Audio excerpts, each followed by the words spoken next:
Bab 2791, menyembuhkan semua penyakit. Mari kita coba dulu. Ye Bufan mengulurkan tangannya sambil menebak-nebak, dan batu-batu roh yang tak terhitung jumlahnya terbang dan berkumpul menjadi bukit kecil di bawah kakinya. Saat hakikat sejatinya mulai beredar, energi spiritual di sekelilingnya seakan bertemu dengan pompa besar, yang mengalir deras ke dalam tubuhnya. Dalam sekejap mata, 10.000 batu roh berkualitas tinggi habis digunakan. Akan tetapi, kecuali sedikit peningkatan energi sejati dalam tubuhnya, tidak banyak perubahan. Ye Bufan menghentikan peredaran energi sejatinya dan menggelengkan kepalanya tanpa daya. Tampaknya semuanya sesuai dengan apa yang dipikirkannya. Ketika seseorang mencapai tahap Mahayana, kemurnian energi spiritual yang disediakan oleh batu roh tingkat atas tidak lagi cukup untuk memungkinkan seseorang membuat kemajuan lebih lanjut. Sepertinya jika aku ingin meningkatkan kultivasiku di masa mendatang, aku hanya bisa mencari harta karun tingkat tinggi, atau mengumpulkan lebih banyak pil saripati ilahi dari orang-orang kuat di tahap penyeberangan kesengsaraan. Sekarang dia masih mempunyai 2 di tangannya, satu dari Yu Mao Chun yang berada di tahap akhir kesengsaraan, dan satu lagi dari seorang biksu pendek dan gemuk di tahap Mahayana. Sekalipun kedua pil ini dicampur bersama-sama, itu tidak akan cukup untuk membantunya meningkatkan kultivasinya. Memikirkan hal ini, dia menghela nafas pelan dan memutuskan untuk meninggalkan batu roh ini untuk orang-orang di sekitarnya. Untuk periode waktu berikutnya, dia bersembunyi di istana Raja Naga dan berlatih kultivasi ganda dengan Suling Suang, dan sesekali bermain game dengan Xiao Xing. Di dalam gua di luar istana Raja Naga, aura wanita berambut merah itu sepenuhnya terkendali, dan kemudian dia perlahan membuka matanya. Dia mengeluarkan gaun merah dan mengenakannya, kemudian memandang tajam ke sekeliling gua, dan akhirnya berhenti pada sentuhan warna merah terang di depannya. Dia berdiri di sana dalam diam untuk waktu yang lama, tidak tahu apa yang sedang dipikirkannya. Akhirnya, dia berbalik dan berjalan keluar gua, dan segera menghilang di cakrawala. 3 hari kemudian, Ye Bufan akhirnya tidak bisa menahan diri dan meninggalkan istana Raja Naga. Saat dia keluar, dia segera menggunakan keoski untuk menutupi napasnya dan menyatu dengan lingkungan sekitarnya. Setelah memastikan tidak ada yang aneh, ia perlahan-lahan bergerak menuju gua. Dia tidak berani menggunakan indera spiritualnya untuk menyelidiki orang kuat yang sedang berada di puncak masa kesengsaraan. Dia hanya bisa mendekat perlahan dan menggunakan cara paling primitif untuk menatapnya dengan mata telanjang. Setelah lama memperhatikan dengan saksama, dia tidak menemukan bahaya apapun, dia juga tidak melihat bayangan wanita berambut merah itu. Setelah memastikan pihak lain telah pergi, dia kembali ke gua dan melihat sekeliling. Adegan pertempuran hari itu masih terbayang jelas dalam ingatannya. Akhirnya pandangannya tertuju pada noda darah yang telah berubah menjadi hitam dan merah. Sungguh sulit membayangkan seorang raja barbar masih perawan. Lupakan saja. Lebih baik kita pergi dari sini dulu dan cari tahu identitas pihak lainnya nanti. Ye Bufan meninggalkan gua, lalu terbang ke udara dan mengamati lingkungan sekitar. Tempat ini dikelilingi oleh pegunungan dan suasananya sangat tenang, jelas saja letaknya jauh di dalam pegunungan. Dibandingkan dengan 5 benua, energi spiritual di sini sangat kaya. Tak heran jika wanita berambut merah itu memilih berlatih secara menyendiri di sini. Ini adalah pertama kalinya dia tiba di sana dan dia tidak tahu harus kemana, jadi dia akhirnya memutuskan untuk bergegas ke utara. Pegunungan itu cukup besar sehingga butuh waktu 1 jam penuh untuk terbang keluar. Setelah memastikan bahwa tempat ini cukup aman, dia melepaskan Xiao Xing dan Suling Suang dari istana Raja Naga. Saya ingat Yu Buzu pernah berkata bahwa musuh paling ganas dari bangsa barbar adalah monster. Untuk menghindari masalah yang tidak perlu, dia memurnikan token giok baru yang dapat menyembunyikan auranya dan memasangnya pada Xiao Xing. Dengan pencapaiannya saat ini dalam formasi, dia tidak akan mampu melihatnya bahkan jika dia bertemu dengan Raja Barbar. Kemudian, ia mengeluarkan seperangkat pakaian dokter keliling dan mengenakannya sendiri. Kemunculan manusia di benua liar ini sangat tiba-tiba. Namun, Kaisar Suyong pernah berkata sebelumnya bahwa orang-orang yang paling diterima di sini adalah para pengusaha dan dokter. Saya sudah menjadi dokter, yang kurang hanya 1 set pakaian. Setelah ketiga orang itu menyelesaikan persiapannya, mereka terbang ke utara sejauh puluhan ribu mil sebelum mereka melihat sebuah kota di kejauhan. Kota ini jauh lebih rendah daripada kota manusia.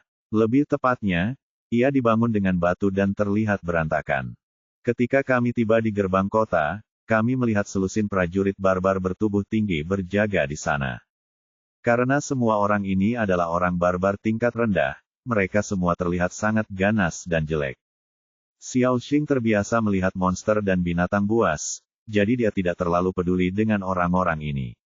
Dia terus berjalan dan memainkan permainan di tangannya. Su Lingsuang cukup terkejut, "Suamiku, mengapa orang-orang ini begitu jelek? Apakah mereka semua adalah pembudidaya iblis?" "Tidak, orang-orang ini adalah orang barbar tingkat rendah." Ye Bufan secara singkat menceritakan pemahamannya tentang orang-orang barbar, dan kemudian mereka bertiga datang ke gerbang kota. Mungkin karena mereka terlalu jauh dari umat manusia, atau karena mereka belum pernah diserbu manusia, para penjaga barbar tidak terlalu peduli dengan ketiga orang itu. Terutama ketika mereka melihat Ye Bufan mengenakan pakaian dokter, mereka langsung memungut biaya dan membiarkannya lewat. Ketiga lelaki itu memasuki kota dan melihat sekelilingnya, orang-orang barbar yang buruk rupa ada di mana-mana. Bangsa barbar juga merupakan ras yang sangat aneh. Semakin rendah levelnya, semakin jelek mereka. Mereka yang di bawah lebih mirip monster. Hanya ketika mereka mencapai tingkat jenderal barbar barulah mereka perlahan mulai terlihat seperti manusia. Raja barbar sangat tampan, dan kaisar barbar berada pada level yang sama dengan wanita berambut merah, nyaris tanpa cacat, dan bahkan lebih cantik dari wanita manusia. Su Lingsuang sekarang adalah seorang pendekar kuat di tahap penyeberangan kesengsaraan, jadi tentu saja dia tidak akan takut pada orang-orang barbar tingkat rendah ini. Namun karena sifat wanita, dia tidak dapat menahan perasaan sedikit gugup saat melihat pria-pria jelek ini, dan dia memegang erat lengan Ye Bufan dengan kedua tangannya. "Suamiku, apa yang kita lakukan di sini?" Ye Bufan tersenyum tipis, dan di tangannya muncul sebuah layar kain yang dapat menyembuhkan semua penyakit, cari seseorang untuk mengobatinya. Dia datang ke sini punya dua tujuan, pertama untuk mencari tahu keberadaannya, dan kedua untuk mencari tahu keberadaan Raja Qingye. Tetapi orang-orang barbar ini hanya mengerti karakter-karakter paling dasar, dan tidak dapat membedakan bahasa manusia sama sekali. Tugas yang paling mendesak sekarang adalah menemukan orang barbar tingkat tinggi di atas tingkat jenderal barbar, atau menemukan manusia yang berbisnis di sini, sehingga masalahnya bisa diklarifikasi sepenuhnya. Baginya, meskipun orang barbar tingkat tinggi terlihat sangat mirip dengan manusia, mereka masih dapat dengan mudah dibedakan dari auranya. Namun setelah menyusuri jalan tersebut, mereka tidak bertemu satu pun jenderal barbar, dan tidak ada seorang pun yang mendatangi mereka untuk berobat. Alasannya sederhana, orang-orang barbar tingkat rendah secara fisik kuat dan jarang sakit. Bahkan jika mereka sakit, mereka tidak punya uang untuk mengobatinya. Adapun keberadaan jenderal barbar, jumlahnya tidak banyak di kota ini, dan mustahil untuk menemui mereka dengan mudah. "Di mana dokternya? Di mana dokternya?" Pada saat itu, seorang muda-mudi berusia 20-an datang berlari tergesa-gesa dari kejauhan. Jelas sekali dia telah menerima berita bahwa ada seorang dokter di sana. Namun saat dia mendekat dan melihat penampilan Ye Bufan, dia tercengang. Dia jelas tidak menyangka bahwa dokter ini lebih muda darinya. Dia memandang Xiao Xing dan Su Lingsuang, dan yakin bahwa mereka berdua bahkan lebih kecil kemungkinannya untuk menjadi dokter. Akhirnya, matanya tertuju pada wajah Ye Bufan. "Permisi, apakah Anda seorang dokter?" Ye Bufan mengangguk, "Ya, saya seorang dokter." Pemuda itu berkata dengan ragu, "Bisakah kamu menyembuhkan luka luar dan dalam?" Ye Bufan mengangkat tangannya dan menunjuk kain di tangannya, "Itu bisa menyembuhkan semua penyakit." "Baiklah, ikutlah denganku." Pemuda itu mendesah, jelas tidak percaya dengan apa yang dikatakannya, tetapi tetap memimpin jalan, menuntun ketiga orang itu ke ujung jalan yang lain. Bab 2792, Apakah kau bertemu dewa? Beberapa orang berjalan melalui jalan-jalan dan gang-gang dengan sangat cepat dan tiba di depan sebuah rumah besar dalam waktu singkat. Pelataran rumahnya tidak terlalu luas, namun dibangun sangat mewah. Ada 4 orang anggota keluarga yang menjaga gerbang rumah besar itu. Salah satu di antara mereka adalah seorang lelaki tua berusia 60-an, mengenakan pakaian seorang kepala pelayan dan tampak cemas. Setelah melihat pemuda itu, dia pun langsung berjalan menghampirinya dengan cepat. Xiao Liuzi, bagaimana keadaanmu? Apakah kamu sudah menemukan dokter? Ketemu satu. Pemuda itu mengangguk, tetapi dia tampak sedikit kurang percaya diri. Di mana dokternya? Kapan dia akan datang? Mengapa kamu tidak membawanya? Tidakkah kamu tahu bahwa kondisi Tuan tidak dapat ditunda lagi? Kepala pelayan tua itu melihat sekeliling dan akhirnya mengabaikan orang-orang di belakangnya. Ye Bufan terdiam beberapa saat. Ternyata menilai orang dari penampilannya tidak hanya berlaku di bumi, tetapi juga di benua liar ini. Orang tua, saya seorang dokter.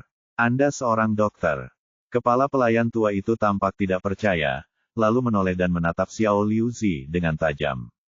Aku memintamu untuk memanggil dokter, apa yang kamu lakukan? Paman Fu, saya tidak punya pilihan lain. Xiao Liuzi tampak sedih. Saya berlari ke seluruh Silin Mansion, tetapi tidak ada dokter yang berani datang untuk mengobati Tuan. Kemudian, saya mendengar bahwa ada dokter keliling, jadi saya berlari ke sana, dan ternyata itu adalah pemuda ini. Pada titik ini, dia mencondongkan tubuhnya ke telinga pengurus rumah tangga tua itu dan berbisik, Paman Fu, pemuda ini sepertinya berasal dari tempat lain, dan dia tidak tahu apa-apa tentang situasi di sini. Jika dia tahu apa yang terjadi di keluarga kita, saya khawatir dia tidak akan berani mengobati tuannya. Sebaiknya kita bergegas, karena memiliki dokter selalu lebih baik daripada tidak memiliki dokter. Dengan kultivasi Ye Bufan, dia bisa mendengar suara orang lain dengan jelas tidak peduli seberapa rendahnya. Senyuman muncul di sudut mulutnya. Tampaknya sesuatu telah terjadi pada keluarga ini. Mereka pasti telah menyinggung orang penting, sehingga tidak ada dokter yang berani datang merawat pasien. Namun dia tidak peduli, karena mereka berdua manusia, tidak menjadi masalah besar untuk saling membantu. Yang terpenting adalah dengan menemukan keluarga seperti itu, Anda dapat bertanya dengan jelas apa yang ingin Anda ketahui. Kepala pelayan tua itu menghela napas, dan akhirnya mengangguk, mengetahui bahwa apa yang dikatakan Xiao Liuzi masuk akal. Cepatlah datang, kondisi Tuan semakin memburuk.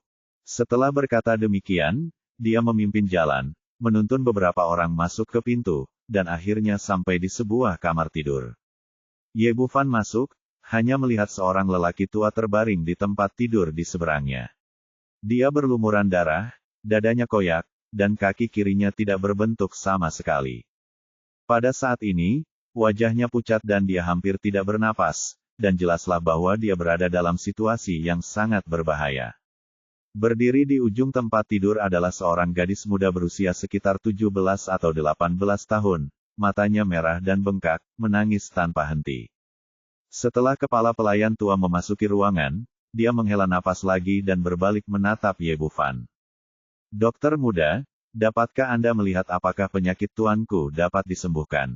Ye Bufan mengangguk, tentu saja bisa disembuhkan, tidak apa-apa. Ini, jawaban Ye Bufan tidak membuat kepala pelayan tua itu merasa tenang, tetapi malah membuatnya semakin tidak yakin. Cedera yang sedemikian seriusnya, meskipun seseorang tidak memiliki keahlian medis, dapat dilihat bahwa sangat sulit untuk diobati, tetapi pihak lain hanya berjanji, yang membuatnya semakin merasa bahwa dirinya adalah seorang pembohong. Pada saat ini, gadis itu berhenti menangis dan menatap Ye Bufan dengan ekspresi memohon, "Dokter, tolong selamatkan ayahku." Pengurus rumah tangga tua itu menghela nafas lagi. Pada titik ini, ia hanya bisa berusaha sekuat tenaga untuk menyelamatkan kuda yang sekarat itu. Selain dokter muda di depan mereka, mereka tidak dapat menemukan dokter lain di kota ini. Jangan khawatir, ayahmu akan baik-baik saja bersamaku di sini. Ye Bufan menyerahkan obat segala penyakit di tangannya kepada Suling Suang, lalu berjalan mendekat. Dia melihatnya dan menyadari bahwa lelaki tua itu juga seorang kultivator, tetapi tingkat kultivasinya tidak terlalu tinggi, sekitar tahap pemurnian kekosongan. Dia mengalami luka dalam dan luar di sekujur tubuhnya. Jelaslah bahwa pihak lain telah menyerangnya dengan sangat kejam. Salah satu kakinya patah, tulang dadanya patah, dan organ-organ dalamnya pecah. Dengan luka yang sebegitu seriusnya, kalau dia tidak menemui saya, percuma saja kalau saya panggil dokter yang lain. Dia mengeluarkan jarum emas dan mulai merawat orang tua itu. Kepala pelayan tua di belakangnya sama sekali tidak memperhatikan sisi ini, dan dengan gelisah menghindar ke dalam ruangan. Jauh di lubuk hatinya, dia tidak punya harapan pada Ye Bufan. Di matanya, meskipun dokter muda ini bukan seorang pembohong, keterampilan medisnya tidak sehebat itu. Kondisi tuannya sudah begitu serius sehingga tidak ada kemungkinan untuk sembuh. Setelah berjalan maju mundur lebih dari 10 kali, dia akhirnya mengambil keputusan dan menatap Xiao Liuzi lagi. Pergi dan cari dokter lain sekarang, undang dokter terbaik di kota Silin.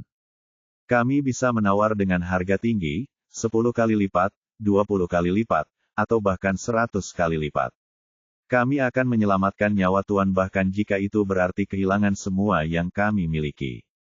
Saat dia mengatakan ini, dia melihat mulut Xiao Liuzi terbuka lebar dan bola matanya hampir keluar dari rongganya. Dia tampak seperti melihat hantu, seolah-olah dia tidak mendengar apa yang dikatakannya sama sekali. Apa yang kau lakukan? Kau mendengarku. Kepala pelayan tua itu sangat tidak puas.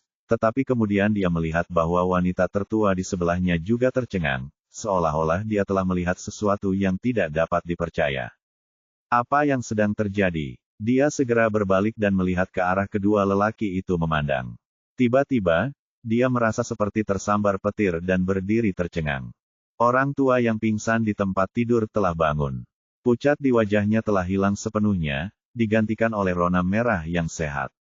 Kakinya yang patah telah disambung, dadanya yang koyak telah kembali normal, nafasnya teratur dan semangatnya bangkit.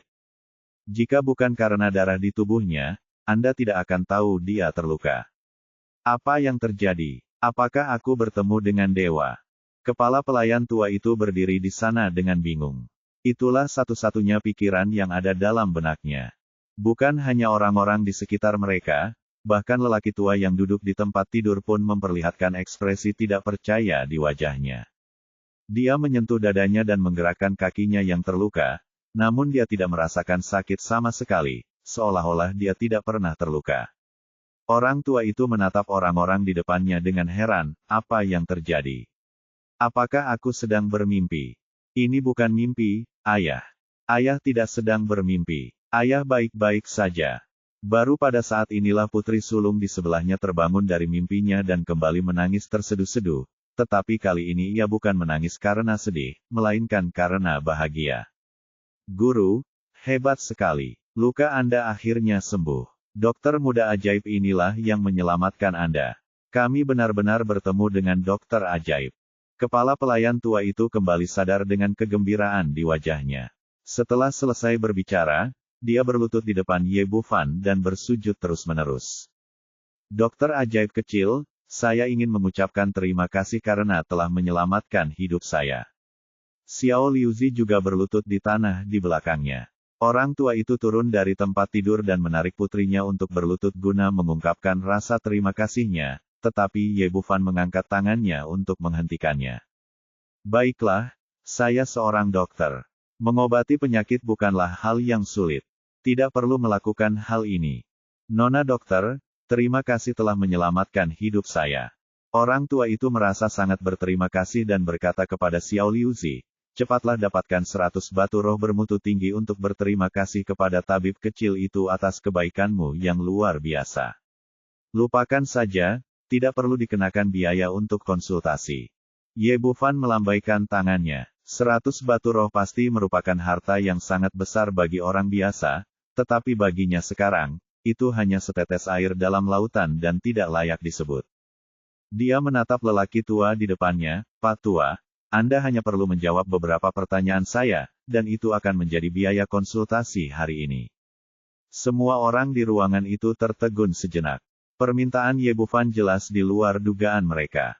Bab 2793, Raja Barbar level 3. Orang tua itu mengangguk berulang kali, Dokter jenius kecil, nama saya Ni Guanyun, dan saya membuka kamar dagang Guanyun di kota Silin. Ini putri saya Ni Xiaoqian. Terima kasih atas kebaikan Anda.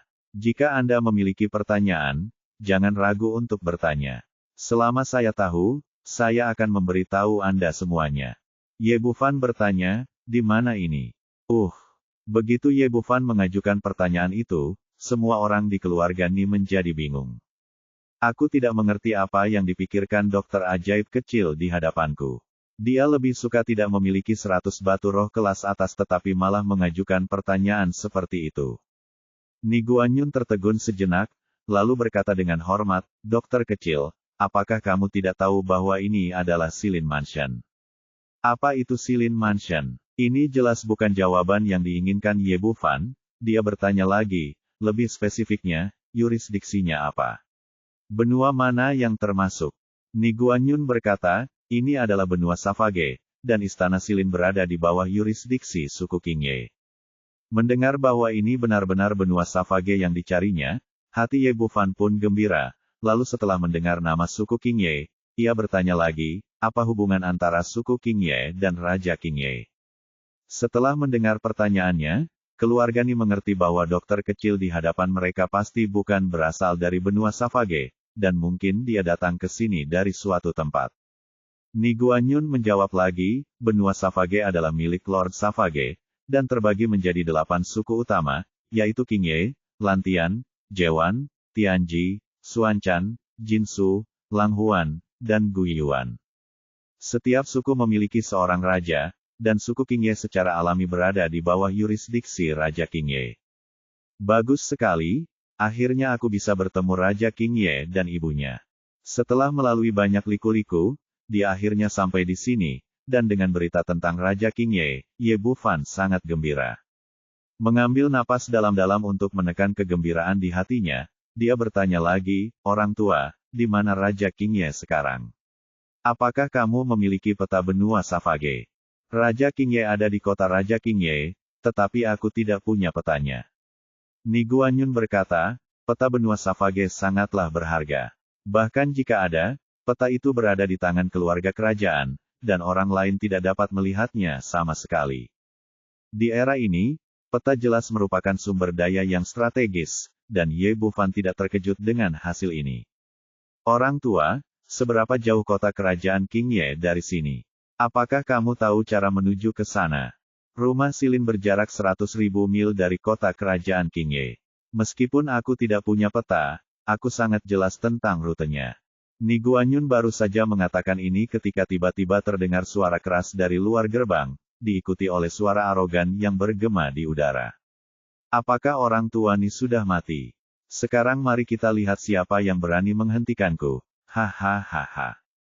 Dengan ledakan tawa yang tak terkendali, pintu keluarga Ni runtuh, dan kemudian lebih dari selusin orang bergegas masuk.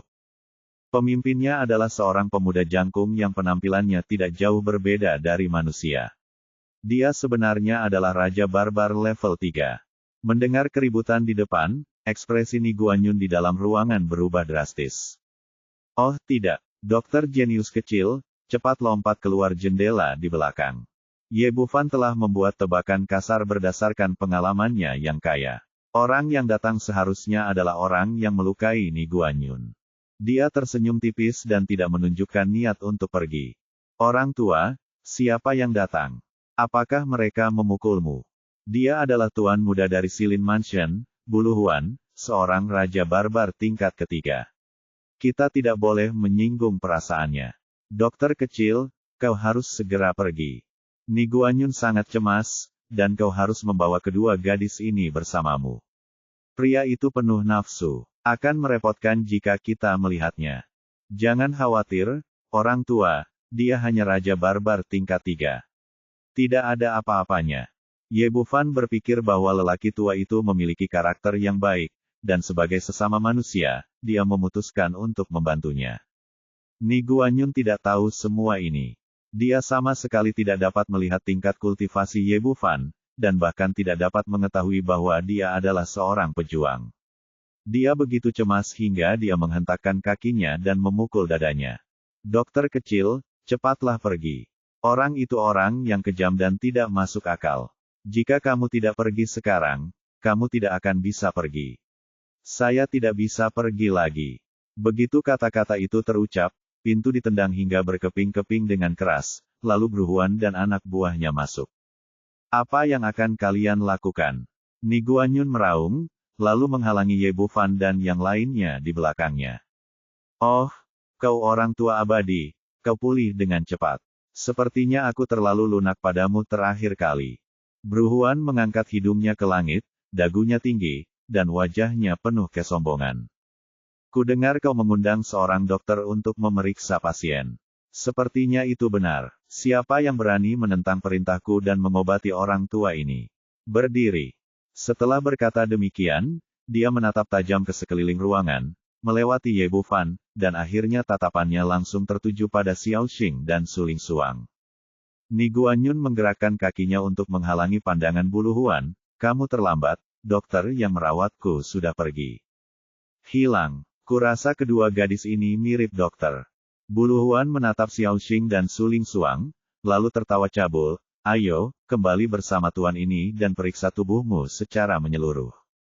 Setelah itu, dia melambaikan tangannya di belakangnya. Ayo, bawa kedua gadis ini kembali kepadaku. Mari kita lihat siapa di antara kalian yang berani. Ni Guanyun berteriak dengan marah dan hendak mengambil tindakan, namun ditarik ke belakang oleh Ye Bufan. Kakek, kamu tidak perlu khawatir tentang masalah ini. Ni Guanyun hendak mengatakan sesuatu ketika Ni Xiaoqian, yang berdiri di sampingnya, melangkah keluar dan datang tepat di depan Buluhuan. Kau tidak menginginkanku. Aku bisa berjanji padamu, tapi kau harus membiarkan ayahku dan yang lainnya pergi. Hahaha, inikah pengorbanan diri yang legendaris? Buluhuan tertawa nakal, gadis kecilku, kaulah yang aku inginkan, dan aku pun menginginkan dua orang lainnya. Orang ini sangat arogan dan mengira ia memiliki kendali penuh atas situasi. Gadis kecil, angkat kepalamu dan biarkan aku melihat betapa cantiknya dirimu. Katanya sambil mengulurkan tangan dan menyentuh dagu Xiao Xing. Sejak memasuki ruangan, Xiao Xing mengabaikan segalanya dan hanya berkonsentrasi bermain game sendirian. Setelah bermain lebih dari 10 kali, saya masih belum bisa melewati level kedua. Setelah tertidur beberapa saat, level Tetrisnya turun drastis, yang membuatnya sangat kesal. Ia sudah penuh amarah dan tidak punya tempat untuk melampiaskannya, tetapi saat ia melihat orang ini mengulurkan tangannya yang besar dan berbulu di depannya, ia langsung menjadi geram. Aku akan memperlihatkan padamu, lihatlah adikmu. Xiao Xing mengulurkan tangan dan meraih lengan Bruhuan, dan dengan bunyi klik, lengan itu ditekuk ke arah yang berlawanan. Ah! Bruhuan mengeluarkan teriakan yang menyayat hati. Ia tidak pernah menyangka bahwa lolita kecil ini bisa begitu kejam. Ye Guanyun hendak membantu, tetapi ketika dia melihat pemandangan itu, dia hanya berdiri terpaku di tempat. Dia tahu betul betapa kuatnya Bruhuan. Raja barbar tingkat ketiga dari kaum barbar sama kuatnya dengan manusia di alam fusi. Dulu saat mereka berdua bertarung, dia tidak mampu bertahan lebih dari 3 jurus saja menghadapi anak buah lawan, apalagi tubuh lawan sangat kuat sehingga dia sama sekali tidak memperdulikan serangannya. Tidaklah berlebihan jika dikatakan bahwa tubuh Raja Barbar level 3 lebih keras dari baja, tetapi sekarang di tangan gadis kecil ini, ia telah menjadi rapuh seperti tongkat. Xiao Xing mengabaikan reaksi orang lain dan menendang dada Bruhuan lagi, menimbulkan suara retakan tulang. Kemudian dia mengulurkan tangan dan mencengkeram pergelangan kaki lawan dan membantingnya ke tanah. Awalnya lantai ruangan itu dilapisi batu-batu tebal, namun hantaman batu tersebut langsung menghancurkan batu-batu tersebut hingga berkeping-keping. Meskipun tubuh Bruhuan kuat, dia masih terbentur di kepala dan berdarah. 2794 bab ini hanya untuk bersenang-senang. Dentuman, dentum, dentum. Xiao Xing mencengkeram pergelangan kaki Bruhuan dan melemparkannya ke tanah seperti boneka kain, menyebabkan pasir dan batu beterbangan kemana-mana. Jika pihak lain tidak memiliki tubuh yang kuat, kepalanya sudah berubah menjadi semangka busuk sejak lama. Meski begitu, dia masih penuh memar dan luka, dan kedua lengannya patah menjadi 4 bagian. Lepaskan tuan muda. Baru pada saat itulah Buluhuan beserta anak buahnya tersadar dan segera bergegas menyelamatkan warga. Namun, mereka dijatuhkan ke tanah oleh Xiao Xing dalam 2 atau 3 gerakan, dan urat serta tulang mereka patah. Anjing sialan, keluar dari sini. Akhirnya Xiao Qing melemparkan Bulu Huan dengan keras ke tanah, lalu menginjaknya, hingga batu itu runtuh dan jatuh langsung ke tanah. Pada saat ini, belum lagi yang lain, bahkan Ye Bufan pun terkejut. Awalnya, Xiao Qing berkata bahwa dia telah mencapai puncak kesusahan, dan kecerobohan apapun akan mendatangkan kesusahan surgawi, jadi dia tidak bisa bertindak dengan mudah. Namun saat ia melihat pemandangan di depannya, ia begitu bahagia hingga ia tampaknya tidak dapat berhenti melakukannya sama sekali. Dia mendatangi gadis kecil itu dan bertanya, "Apa yang terjadi? Bukankah kamu bilang kamu tidak bisa melakukan apapun lagi?" Xiao Qing mengedipkan mata besarnya yang lucu dan berubah kembali menjadi wujud seorang gadis kecil yang murni. Kalau tidak ada seorang pun yang melihat dengan mata kepalanya sendiri, tidak akan ada seorang pun yang mengira kalau kejadian berdarah seperti itu disebabkan olehnya. "Ya, aku memang mengatakan itu." Ye Bufan menunjuk Bulu Huan yang sudah tidak dikenali lagi, "Lalu, ada apa denganmu?" "Tidak apa-apa, memukul mereka tidak terhitung perkelahian, itu hanya perkelahian untuk bersenang-senang." Mendengar perkataannya, rakyat Bulu Huan hampir muntah darah. Setelah sekian lama, mereka bahkan tidak layak menjadi lawan mereka, itu hanya pertarungan untuk bersenang-senang. Orang-orang dari keluarga Ni sangat terkejut hingga mereka tidak bisa berkata apa-apa. Mereka tidak pernah menyangka bahwa gadis kecil di hadapan mereka bisa sekuat itu. "Awalnya aku ingin membiarkan mereka pergi karena takut dermawanku akan terluka, tetapi akhirnya aku malah menyakiti orang lain." Ye Bufan merasa lega, berpikir bahwa sangat mudah bagi Xiao Qing untuk menghadapi orang-orang itu, bahkan tanpa menggunakan 1/10.000 kekuatannya. Dia lalu bertanya, "Jadi, apa hal terbaik yang dapat Anda lakukan sekarang?" Dia tidak mengatakan seluruh kalimatnya tetapi keduanya mengerti bahwa dia hanya bertanya sejauh mana Anda dapat berbuat tanpa memicu malapetaka surgawi. Tidak semudah itu untuk mengatakan hal ini. Xiao Qing menggelengkan kepalanya dan menunjukkan ekspresi serius, "Begini saja, tidak masalah membunuh Jiu Fangxi di Pulau Surga." Mendengar jawaban gadis kecil itu, mata Ye Bufan tiba-tiba membelalak. "Apakah kamu mengatakan bahwa kamu bisa menghadapi Jiu Fangxi?" Xiao Qing berkata dengan santai, "Tentu saja, terlalu banyak tidak akan berhasil. Masih sangat mudah untuk menghadapinya sendirian." "Ini, lalu kenapa kau tidak mengatakannya lebih awal?" "Itu membuatku kesulitan untuk melarikan diri." Ye Bufan terdiam. Jika dia tahu gadis kecil itu bisa membunuh Jiu Fangxi, mengapa dia berusaha keras untuk melarikan diri? Dia bisa saja merebut Pulau Surga milik pihak lain. "Apa hubungannya denganku jika kau ingin melarikan diri? Kau tidak memintaku untuk berurusan dengan orang itu." Xiao Qing tampak polos. "Aku tidak tahu apa yang kau lakukan di luar. Kupikir kau hanya suka berlari." Ye Bufan merasa ingin muntah darah. Dia pikir gadis kecil ini tidak bisa berbuat apa-apa. Sekarang tampaknya ini adalah kesalahan kognitif yang lengkap.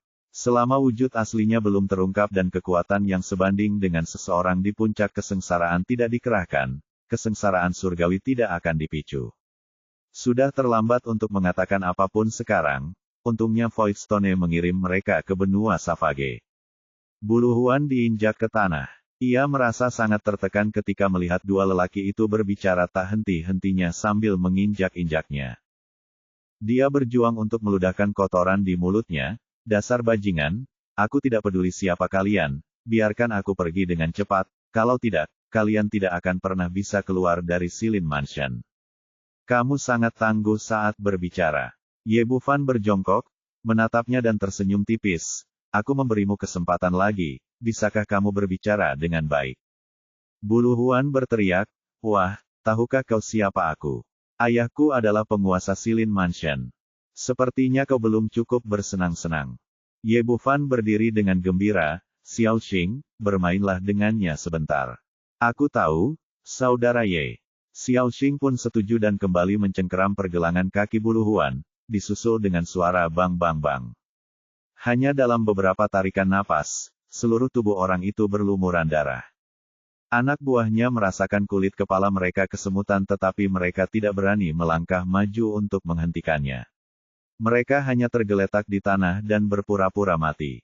Oke, Ye Bufan melambaikan tangannya, dan Xiao Qing melemparkan orang itu ke tanah dengan keras. Raja barbar tingkat ketiga yang malang kini berada di ambang kematian. Kalau saja tubuhnya tidak kuat, dia pasti sudah hancur berkeping-keping menjadi pasta daging. Ye Bufan berjalan mendekatinya lagi dan berjongkok, "Bagaimana, Tuan Muda, bisakah Anda berbicara dengan baik sekarang?" "Ya, apapun yang kau minta akan kukatakan, asal jangan serahkan aku pada setan itu." Sekarang Bulu Huan benar-benar dibuat takut oleh Xiao Xing. Seluruh tubuhnya gemetar selama dia memandangnya. Ia tidak lagi memiliki nafsu dan kesombongan seperti sebelumnya. Ye Bufan mengulurkan tangan dan melepaskan cincin penyimpanan di tangannya. "Kamu menyakiti orang lain dan mengacaukan ruangan seperti ini, bukankah seharusnya kamu memberiku kompensasi?" "Aku harus memberi kompensasi padamu. Aku harus memberi kompensasi padamu." Bulu Huan terus menganggukkan kepalanya sambil menahan rasa sakit di sekujur tubuhnya. Sekarang dia benar-benar takut dianiaya, dan takut Ye Bufan akan melemparkannya ke Xiao Xing lagi jika dia tidak bahagia. Melihat kondisinya saat ini, jika Xiao Xing bermain dengannya lagi, dia mungkin akan hancur. Ye Bufan memindai cincin penyimpanan dengan indera spiritualnya dan menemukan bahwa hanya ada beberapa ribu batu roh berkualitas tinggi di dalamnya, dan tidak ada yang lain. "Izinkan saya bertanya, apakah Anda punya peta benua Savage?" "Saya benar-benar tidak punya satu pun." Bulu Huan menggelengkan kepalanya, tetapi karena takut Ye Bufan tidak akan puas, dia segera menjelaskan, "Peta-peta di benua Savage dikontrol dengan ketat. Kami di Silin Mansion hanya memiliki peta kami sendiri, dan bahkan suku King Ye tidak memilikinya. Kalau begitu, keluarlah." Ye Bufan berkata sambil menendang perut bagian bawah dan menendangnya keluar. Dia tidak membunuh orang ini, tetapi dia telah menghancurkan meridian ginjalnya, jadi dia tidak akan pernah bisa menindas pria dan wanita lagi. Orang-orang yang dibawa Bulu Huan membantunya bangkit dari tanah dan merangkak keluar dari keluarga Ni. Ye Bufan berbalik dan menyerahkan cincin penyimpanan kepada Ni Guanyun. "Orang tua, ini sedikit kompensasi untukmu. Dokter ajaib kecil, cepatlah pergi." Ni Guanyun tidak memiliki ketenangan Ye Bufan. Dia sangat gugup saat ini. "Cepatlah pergi, akan terlambat jika kita tidak pergi sekarang. Orang-orang dari istana Tuan Kota akan segera datang." Ye Bufan tersenyum tipis dan memasukkan cincin itu ke tangannya. "Jangan khawatir, aku akan mengurus semuanya." "Jangan khawatir." Ini, melihat Ye Bufan begitu tenang, ditambah dengan penampilan luar biasa Xiao Xing tadi, Ni Guanyun merasa jauh lebih tenang. "Meskipun saya masih gugup, saya tidak lagi takut seperti sebelumnya." Ye Bufan berkata, "Orang tua, apa yang terjadi? Mengapa orang-orang dari Silin Mansion mencari masalah denganmu?" Bab 2795, Raja King Ye merekrut menantu laki-laki. Ini cerita yang panjang, mari kita mulai dari awal. Karena Ye Bufan tetap tenang, Ni Guanyun pun bertekad bahwa kemungkinan terburuk mereka bisa mati bersama, jadi dia mulai bercerita perlahan. "Saya berasal dari Tian Xiongsu. Dalam beberapa tahun terakhir, saya telah berbisnis di benua Savage, mengangkut anggur, sutra, dan kain dari ras manusia ke sisi ini dengan imbalan beberapa barang khusus. Semuanya berjalan sangat lancar. Meskipun benua Savage memboikot ras manusia, mereka sangat ramah terhadap dokter dan pengusaha. Selain itu, saya telah membuat pengaturan dan membayar sejumlah besar kekayaan ke istana penguasa kota setiap tahun, jadi saya aman dan tenteram selama bertahun-tahun. Bisnis ini semakin berkembang, dan saya telah membuka kamar dagang resmi saat ini." Pada titik ini, dia menghela napas. Awalnya, semuanya baik-baik saja, tetapi tiba-tiba, bencana datang. "Putriku menjatuhkan handuk wajahnya ketika dia keluar kemarin, dan dia baru saja bertemu Bulu Huan saat itu. Dia adalah putra bayar, penguasa Silin Mansion. Dia selalu menjadi pengganggu di sini, menindas pria dan wanita. Dia juga seorang raja barbar, dan tidak ada yang bisa menandinginya berdasarkan kekuatannya." Orang ini langsung memiliki pikiran jahat setelah melihat Xiao Qian, dan bersikeras memaksaku untuk menikahkan putriku dengan rumah penguasa kota. "Aku tidak setuju, Jadi aku dipukuli seperti itu, dan hari ini dia datang ke rumahku untuk merampok orang. Ni Guanyun menggertakkan giginya dengan kebencian di akhir, yang semuanya tidak jauh berbeda dari dugaan Ye Bufan. Alur cerita bully laki-laki dan perempuan itu pada dasarnya sama, yang membedakan hanya ayah dan anak perempuannya yang menemui saya. Orang tua, apa rencanamu untuk masa depan? Setelah kejadian seperti ini, aku tidak bisa tinggal di Silin Mansion lagi. Aku berencana untuk membawa Xiaoqian kembali ke Provinsi Tianxiong. Aku telah menghasilkan banyak uang selama bertahun-tahun, dan aku akan menjalani kehidupan yang stabil dan makmur di masa depan. Ni Guanyun berkata dengan gugup lagi, dokter kecil, penguasa kota Bayar terlalu memanjakan putranya, kalau tidak, dia tidak akan menjadi seperti sekarang. Kamu menyakiti Bulu Huan, dan tidak lama lagi orang-orang dari rumah penguasa kota akan datang ke sini. Sebaiknya kamu segera pergi. Tidak apa-apa. Seorang penguasa kota kecil tidak mungkin menimbulkan masalah. Ye Bufan penuh percaya diri. Dengan kekuatannya saat ini, dia tidak akan mampu menghadapi Raja Barbar tingkat pertama sekalipun, dan dia akan mampu melawan Kaisar Barbar tingkat rendah. Berpikir tentang Kaisar Barbar, wanita berambut merah segera muncul dalam benaknya, orang tua, apakah ada Kaisar Barbar yang terkenal di rumah Silin ini? Ni Guanyun menggelengkan kepalanya, tidak. Kaisar Barbar memiliki status tertinggi di seluruh benua Savage. Tidak mungkin baginya untuk datang ke rumah Silin yang kecil. Ye Bufan berpikir dalam hati, sepertinya wanita itu baru saja naik tingkat kultivasi, dan tidak seharusnya berada di sini. Tetapi pikirkanlah, kultivasi wanita itu telah mencapai tahap akhir Raja Barbar, sebanding dengan pria kuat di tahap akhir kesengsaraan. Dengan tingkat kultivasi sekuat itu, dia jelas bukan orang kecil yang tidak dikenal di benua Savage, dan mustahil baginya untuk dikurung di tempat kecil seperti Silin Mansion. Memikirkan hal ini, dia bertanya, apakah kamu tahu apakah orang-orang barbar itu memiliki ratu wanita berambut merah? Saya tidak yakin tentang itu. Saya seorang pengusaha, dan saya hanya tahu sedikit tentang orang-orang barbar. Ye Bufan menghela nafas diam-diam dan mengesampingkan masalah wanita berambut merah itu untuk sementara waktu. Dia menambahkan, saya ingin pergi ke kota kerajaan Qingye. Saya ingin merepotkan Anda untuk menggambar peta rute untuk saya. Apakah kamu akan pergi ke kota kerajaan Qingye, dokter kecilku? Kamu tidak perlu menggambar peta. Ayahku dan aku juga akan pergi ke kota kerajaan Qingye. Ni Guanyun berkata, dalam beberapa hari, Raja Qingye akan mencari menantu laki-laki. Aku punya barang terakhir yang harus dikirim. Begitu dia mengatakan ini, ekspresi Ye Bufan berubah drastis. Apa yang kau katakan? Siapa yang mencari menantu laki-laki? Ni Guanyun terkejut dengan reaksinya dan tanpa sadar berkata, Raja Qingye. Ini, bagaimana ini mungkin? Ye Bufan sangat gembira, bukankah dia baru saja melahirkan? Mengapa dia mencari suami sekarang? Ketika Raja Qingye memintanya untuk meminjam benihnya, ia pernah berkata bahwa itu untuk menolak pernikahan yang diatur oleh keluarganya. Nah kalau dihitung-hitung waktu seharusnya anak itu sudah lahir, jadi kenapa mulai cari menantu lagi? Meski saat itu dia benar-benar dipaksa, dia sudah menganggap wanita itu sebagai wanitanya di dalam hatinya. Sekarang istrinya sedang mencari seorang suami dan ayah yang murah untuk anaknya. Ini adalah sesuatu yang tidak dapat diterimanya dengan cara apapun. Wajah Ni Guanyun dipenuhi dengan keheranan.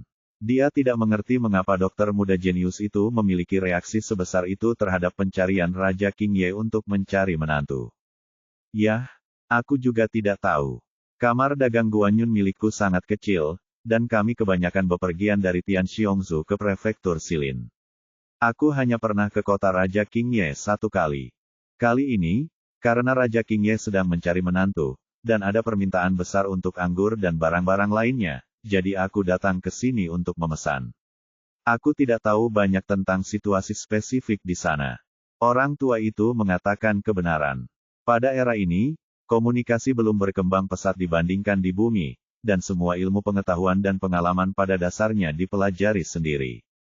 Dan dia adalah manusia di sini yang umumnya tidak keluar dengan santai, dan komunikasi bahasanya juga terbatas, jadi dia tidak tahu banyak tentang benua liar itu. Ye Bufan juga tahu bahwa dia tidak bisa menyalahkan orang lain, dan dia hanya bisa mengetahui situasi spesifik dengan pergi ke sana sendiri. Dia menarik napas dalam-dalam dan menahan kegembiraannya. Kalau begitu katakan padaku, kapan saatnya untuk merekrut menantu? Ni Guanyun berkata, pengurus istana mengatakan akan tiba 3 hari kemudian, dan meminta saya untuk mengirimkan anggur dan air ke kota kerajaan dalam waktu 3 hari.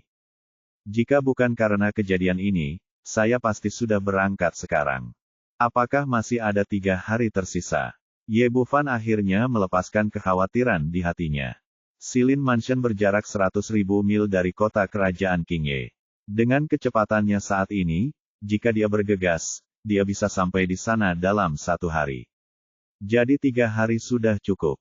Dia masih sangat cemas di dalam hatinya, dan berkata, orang tua, cepatlah dan bersiap-siap.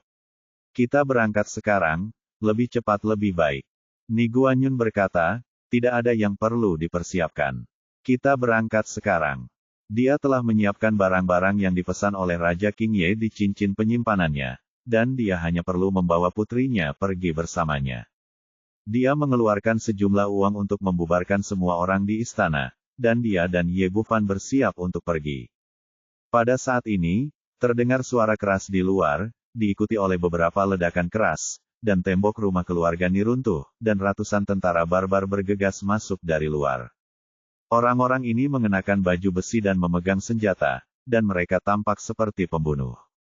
Berjalan di depan adalah seorang pria setengah baya yang kekar, yang merupakan Bayar, penguasa prefektur Silin. Di belakangnya ada 4 pria yang membawa tandu tempat duduk putranya, Bruhan. Siapa dia? Berani sekali kau. Beraninya seseorang di Silin Mansion menyentuh anakku. Berdirilah. Aku akan memotongnya menjadi beberapa bagian hari ini. Bayar adalah kaisar setempat di istana Silin. Dia memegang kekuasaan atas hidup dan mati orang yang tak terhitung jumlahnya dan berbicara dengan penuh semangat. Melihat anaknya dipukuli seperti itu membuatnya murka dan langsung mengerahkan prajuritnya untuk membunuh mereka. Menurutnya, dia adalah raja di Silin Mansion, dan tidak ada seorang pun yang bisa menjadi lawannya. Saat Ni Guanyun hendak melangkah maju, dia ditarik ke belakang oleh Ye Bufan. Dia berjalan keluar, melirik semua orang yang hadir, lalu menggoyangkan pergelangan tangannya dan cahaya keemasan melesat melintasi langit. Orang-orang barbar itu bahkan tidak melihat bagaimana dia melakukan gerakannya, tetapi ada suara gemuruh keras di belakang mereka. Ketika semua orang menoleh ke belakang, mereka melihat jurang yang panjangnya sekitar 100 kaki dan tak berdasar telah muncul di jalan panjang di belakang mereka.